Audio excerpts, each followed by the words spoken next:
The Lord of the Rings is full to the brim with some of the most amazing locations in fantasy.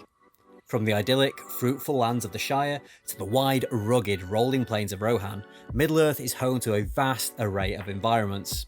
But as a kid, none of these captured my imagination quite like castles and fortresses. Having grown up almost in the shadow of Carnarvon Castle, one of the most well-preserved and greatest buildings of the Middle Ages on the coast of North Wales, I've always felt a close connection to this sort of architecture, and seeing both the Fortress of Helm's Deep and Minas Tirith executed so flawlessly in the Peter Jackson trilogy has always had me captivated. Now, representing this sort of imposing structure on the tabletop has always been somewhat of a challenge. The size and geometry of the buildings make them a rather daunting prospect for the inexperienced crafter, and storing and transporting such a monstrosity without damaging it is always going to be a problem. Now, I think I found the perfect solution for me, so let's take a look at it. I'm Benji, and welcome to Benji's Hobbies.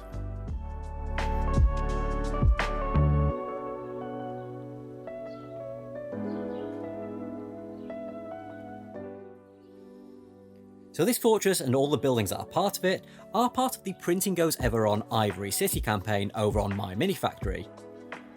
The campaign includes the gatehouse, the walls, the garrisons, a huge selection of buildings, and probably my favourite piece of all, the absolutely gargantuan towering citadel.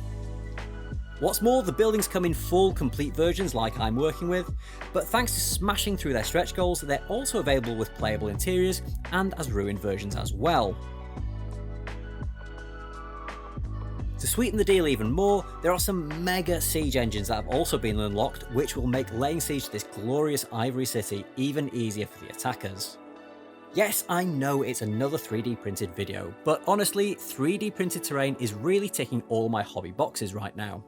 Working full time, trying to stay fit and healthy, and help raise my young son means that I have become an increasingly time poor hobbyist. I'd love to dedicate hours and hours to building a huge fortress, but realistically, I just don't have the time anymore. 3D printing really helps me scratch that itch. I can upload the sliced files, plug in the memory card, hit print, and within a day or so, in most cases, I have a cool piece of terrain that otherwise I'd have no time to build myself. And don't worry if you don't have a 3D printer, there will be plenty of authorized sellers who you'll be able to pick this up from later down the line. Now, I'm absolutely in love with this stuff from the Printing Goes Ever On. The level of detail is fantastic, even considering it's printed on FDM, and the fact that it prints support free is an added bonus. Being printed in FDM means that it's pretty solid stuff too, so I'll be able to chuck it in a box and take it out for games without worrying too much about it getting damaged. The big downside though is the time it's taken to print all of this. The Citadel, for example, on its own took around 100 hours of printing, but unfortunately that's just the nature of FDM printing. Now, the way I'm going to print this stuff comes back to the fact that at this moment in particular I am short on hobby time, so I'm just going to be using some super simple methods using my favourites. Yes, you guessed it, rattle cans. Now, these puppies come from the Colour Forge, and so far I've had great experience using them across a whole host of projects, from priming minis to bigger pieces of terrain. They're nice and cheap and contain more than enough paint for multiple projects, so I cannot recommend them enough. I'm starting off with a base coat of standard grey across everything just to get a nice even finish. As I was printing using both black and grey filament, I have ended up with multiple colours, so my aim for this colour is to get everything looking standardised. Hence the name Standard Grey, I guess. With the base colour down, I can start adding some tonal variation, starting off with white bone, which is a creamy, slightly ivory colour, perfect for an ivory city. I'm being pretty liberal with this, but just allowing the grey to peek through in some areas and aiming it at a roughly 45-degree angle downwards, so there will be a little bit of shading in some areas.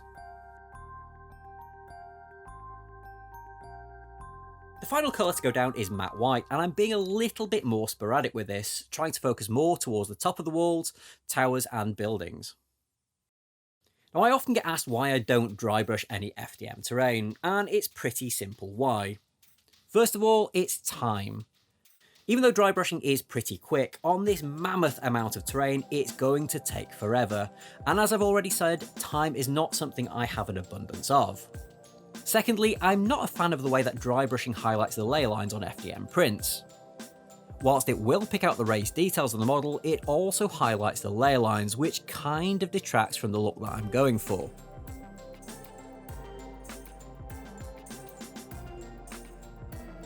With the main colours down, it's time to add in the detail. I started off using a dark grey craft paint to paint over the roof tiles, and mixed in a little blue to give them a slightly blue slate-like tinge.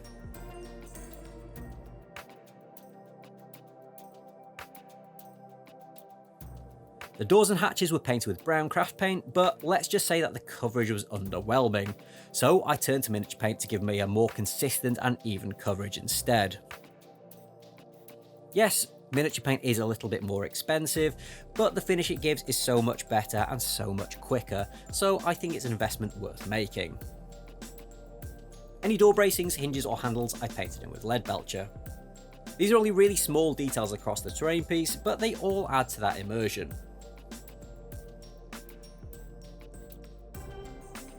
With all of the details painted, I mixed up a big batch of wash, which will do two things. Firstly, it'll darken down the recesses to add some shading, but also it'll tone down the white paintwork and make it a little bit more consistent and even across the pieces. I never really stick to any ratios when I mix up wash, but I start with somewhere around 20% matte medium and 80% water, and just add a little splash of rinse aid to help reduce the surface tension, which makes all the difference, especially on flat surfaces. I added a little black and brown ink to the mix, gave it a good stir, and then started slapping it all over some stonework. Initially it was a little bit light for my liking, so I added a bit more ink to get a more intense colour. It's always better to start with a little and then add more if you feel it's needed later on.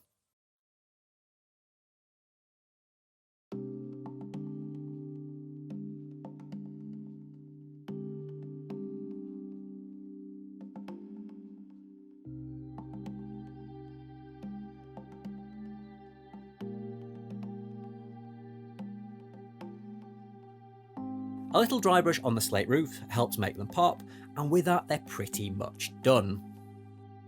So whilst the scale of this project is absolutely massive, the actual painting process is pretty simple, and in the space of just a couple of days I've turned a heap of pretty impressive bare plastic into a fully fledged Middle Earth themed fortress.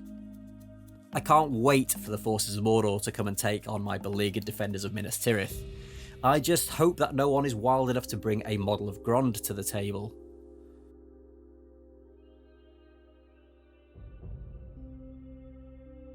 These files from the Printing Goes Ever On are absolutely first class, and I'm so happy with how they've turned out. They make the perfect addition to my ever-increasing Middle-earth terrain collection that's slowly building up. Make sure you go and check them out on my mini factory and pledge before the end of the campaign to get hold of this beautiful city model.